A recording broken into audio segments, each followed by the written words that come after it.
Daniel പ്രവാചകന്റെ പുസ്തകം 6-ാം അധ്യായം അവസാനിക്കുമ്പോൾ ഇങ്ങനെയാ രേഖപ്പെടുത്തിയിരിക്കുന്നത്. Chapter 6 of Daniel is ending like this. Daniel ദാര്യാവേശിന്റെ വാഴ്ചയിലും പാർസി രാജാവായ കോരേശിന്റെ വാഴ്ചയിലും ശുഭപ്പെട്ടിരുന്നു.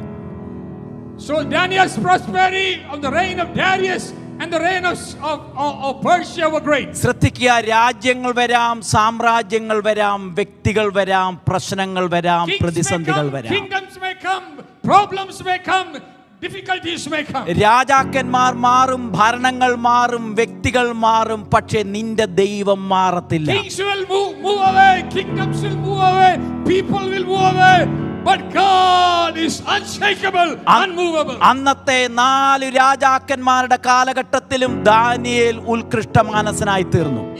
In the time of those 4 kings of those days, Daniel stood strong. ബാബിലോണ്യ സാമ്രാജ്യത്തിലെ നെബൂവിന്റെ കാലഘട്ടത്തിലും ബെൽഷസറിന്റെ കാലഘട്ടത്തിലും ദാര്യാവേശിന്റെ കാലഘട്ടത്തിലും കോരശിന്റെ കാലഘട്ടത്തിലും ദാനിയേലായിട്ട് തന്നെ തുടർന്നു. In the time of all the Persian kings earlier, King Darius, King Koresh, all those kings, Daniel remained Daniel. കാരണം Daniel എന്ന വാക്കിന്റെ അർത്ഥം God is my judge എന്നുള്ളതാണ്. Because the meaning of the word Daniel is God is my judge. ദൈവം നിന്റെ ന്യായാധിപനാണെങ്കിൽ നിനക്ക് വേണ്ടി ന്യായം തീർപ്പിക്കുന്നത് ദൈവമാണ്. If God is your judge, God is the one who's going to proclaim judgment on you. ദൈവമാണ് നിനക്ക് വേണ്ടി കാര്യങ്ങൾ ക്രമീകരിക്കുന്നത്. God is the one who's going to do things for you. ആരെല്ലാം നിനക്കെതിരായി എന്തെല്ലാം പദ്ധതികൾ ഉണ്ടാക്കിയാലും ദൈവം ജഡ്ജ് ആണെങ്കിൽ നിനക്ക് വേണ്ടി വിധിയെടുത്ത് നടക്കും. What schemes people rise up against you, if God is your judge, He will make judgment for you. കാലങ്ങൾ കഴിയും, തീക്കുണ്ടമുണ്ടാകും, സിംഹക്കുഴി ഉണ്ടാകും,